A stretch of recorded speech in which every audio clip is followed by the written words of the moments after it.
In what ways is like the idea of colorblindness just toxic to racial justice? Right.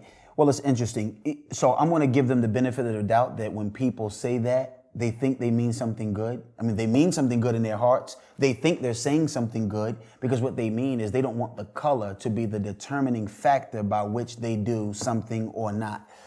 So they mean colorblind in terms of this is the basis on which I'm doing this, that, or the other. But what they don't realize is that subconsciously that feeds into they don't see color and therefore learn to actually appreciate what it is and what things you need to do in light of the fact that it is. So in other words, if I don't see your color, I don't respond, again, with the appreciation I'm supposed to. All of us go to our closets and put together outfits based on colors. Again, we say, hey man, this goes with this. Oh man, this looks beautiful when this goes together. In other words, we appreciate color and its beauty. We even appreciate it in terms of how it fits in context. You know, so you don't go to a funeral usually in rainbow. You know what I'm saying? Somehow you just make a correlation. Hey, in this funeral, these are more appropriate. You know, then it's a sunny day, you know, and you go out and you're going to Miami and you don't go out there in corduroys, you know, all black corduroys, you know, and somebody say, hey man, I like those colors on you. Oh, you look good in pastels. In other words, we see color, we appreciate color, and we relate to it properly. And that's what we're aiming for. We're aiming for people seeing the diversity that God has created, appreciating it, celebrating it, and relating to it in such a fashion. When you think about the fact that, at least in our country, color was the basis of making so many decisions. It was wrong, but it was. So our history is rooted in having to continue to work through the repercussions, a lot of it, the damage that happened when people's bathroom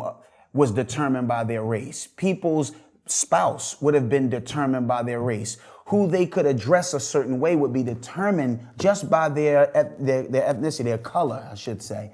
And so I'm with you. I think that we want people to get a little more precise with their language and understand that you have not learned color in a way to rightly relate to color in light of the fact that color is a reality. God made it as a distinction to make distinctions. Again, not the distinctions that most people or some people have used it to make distinctions, which bathroom you go to and who you marry. No. That's not why he made different colors.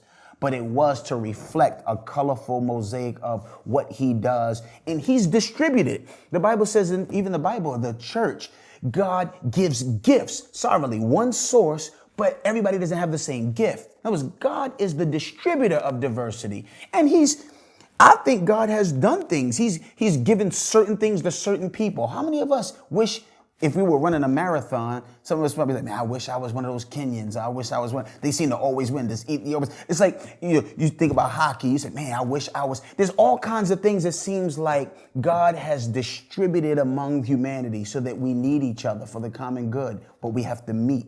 We have to come together. So I want people to understand that color is a creation of God, and we should understand it. That way we can rightly relate to it.